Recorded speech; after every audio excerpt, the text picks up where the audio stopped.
There was a day that I became wealthy. I'll tell you the day, I know that day I was rich. I was broke. I was pissed. I was angry at everybody else but who? Myself.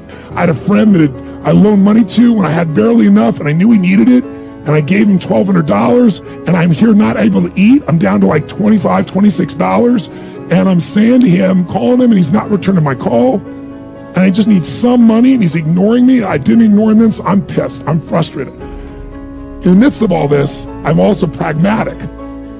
I got 25 and change, call it $26. What the hell am I gonna do? I don't have any plans for economics. I got overhead that's crazy. I'm living in this little tiny apartment, 400 square feet in Venice, California. So I thought, okay, when I was totally broke early on when I was 17, I used to save my money up and go to the smorgasbord and load up for Christmas, load up for the week. So I didn't drive there because I wasn't gonna spend the gas to get there, plus I needed to walk, so I walked there. And I go in, I'm not dressed really great, but it's Marina Del Rey, it's okay. And I got a place right by the window and I can see these yachts going by and I'm dreaming of what life could be like. And I'm starting to let go of my anger and I'm starting to focus on what I want instead of what I don't want. How many followers say I? And that shifted me just a bit. And now I'm eating, which shifted me a lot. And I got this giant plate stacked up. And I don't know what the amount was. It was like, whatever it was, $6.95, $7.95, right? So I'm gonna do this, I could probably do this 3 or 4 times, right? Somewhere in that range. As I'm finishing my meal, this little boy comes in, dressed in a little suit. And I honestly don't know how old he'd be, probably in the 3rd grade, so maybe 8 years old, 9 years old, something like that. And he opened the door for his mother, and he came over and he pulled out the seat for her, and she sat down. And she was a pretty lady, but as pretty as she was, I was totally obsessed by this boy. He had presence at 7 or 8 years old. And it moved me.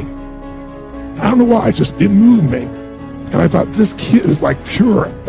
I want him to always be this way. He's such a good kid, he's a giver. So I got up and I paid for the meal, and whatever it was, $6, $7. So now I've got whatever left, $17, $18, $19. And I walk up to this little boy, and I said, excuse me. And I said, I just want to acknowledge you for being such an extraordinary gentleman. I said, I saw the way you treated your lady, how you opened the door, how you pulled the chair out. I said, that's class. I said, my name's Tony, what's yours? I don't honestly remember his name, Charlie or something. And he looked up at me and I said, Charlie? I said, that's amazing, taking your date out for a lunch like this. He goes, well, actually, she's my mom. And I said, that's even more cool. And he said, oh, but I'm not taking her lunch because I think he said he was 8. I said, oh, yes, you are. I had no plan for this. I just reached in my pocket, I took all the money I had left, $17, $18, $19, and I put it on the table. I said, you're taking her to lunch. He looked up at me and he goes, I can't take that. I said, sure you can. He said, why? Because I'm bigger than you are. And he smiled real big, and I didn't even look at his mom. I just turned and walked away. And I didn't walk out of that door. I flew home. I should have been freaking out. How the fuck am I gonna eat? But I didn't. I flew because something inside of me had finally got past scarcity. I finally realized there's something inside of us more than our limits, especially around this thing called money that I had let terrorize me. And I got home, and the mailman came that day, and I had no idea I was gonna have my next meal. And a letter comes, and it's from the guy I loaned the money to. Handwritten note saying, I've been avoiding you. It's wrong. I'm so sorry. You were there when I needed you. Here's what I owe you plus a little bit more. And the $1,200 was there plus another $100 for the time that I had to take care of it. And for me, $1,300, that was enough to run my show for a month or 2. And I cried. And then I decided, what does this mean? And I thought, this means that whenever you give, it's always going to come back, so you don't have to ever think about that again. Just give. And the rewards will be greater than you can ever imagine. I don't know if that's coincidence, but I decided to believe that day was a blessing when I became rich. And I can tell you honestly, I've had tough days in my life, economically, emotionally, like all of us, but I've never gone back to that. Scarcity, I never will. The secret to living is giving. Do it when you don't have it, and I promise you, scarcity will leave your life. What is it that gives your life a sense of meaning and purpose? Because once you find that, it puts you in your power place. See, if you know what your life work is, I encourage you to start working on it. If you can't do it all at one time, do just a little bit of it.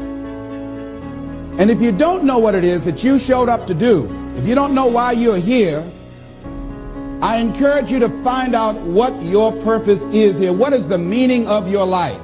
What will be different? Have you ever asked yourself that question? I've done that. I remember coming from a friend of mine's funeral.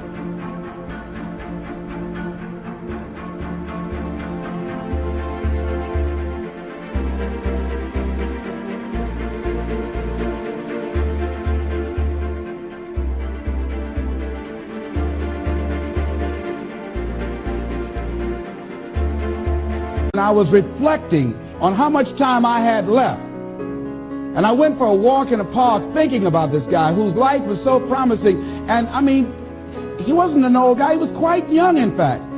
And I thought about all of the things that he said he was going to do, and he never got a chance to do those things.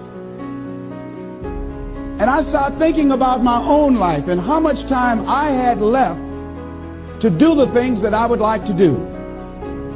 And at that time, I wasn't sure what my life purpose was, what my life's work was.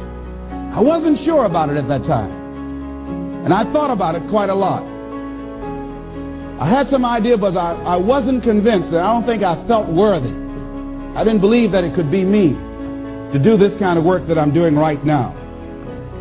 And I say to you that if you begin to take a conscious effort to find out what it is that you're supposed to do, I say that it can literally save your life. I said that it can literally save your life. 85% of the American public, according to recent studies, are going to jobs that they hate, working on jobs that do not challenge them.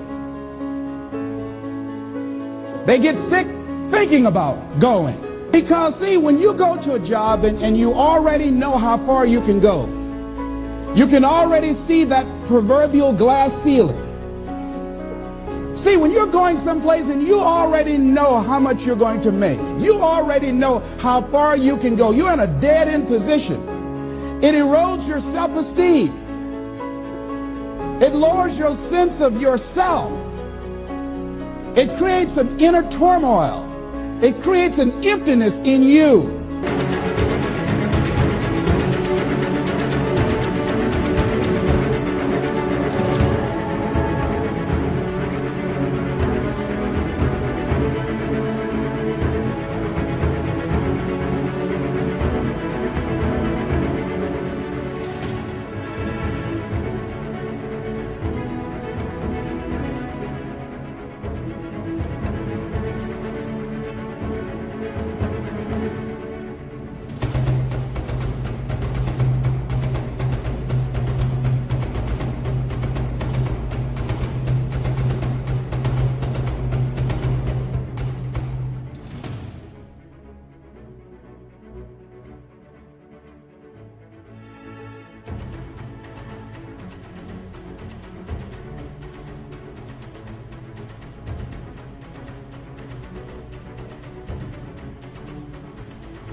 So I say that your life is worth finding what it is that you're supposed to do.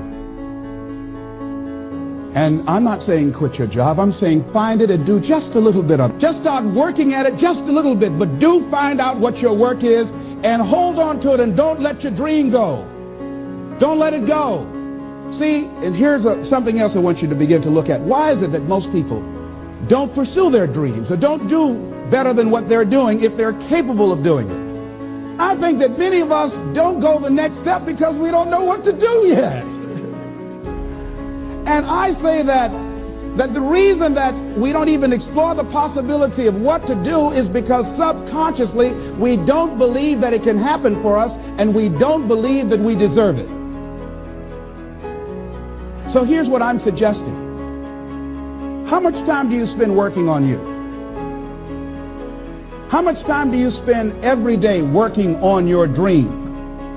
In the last 90 days, how many books have you read?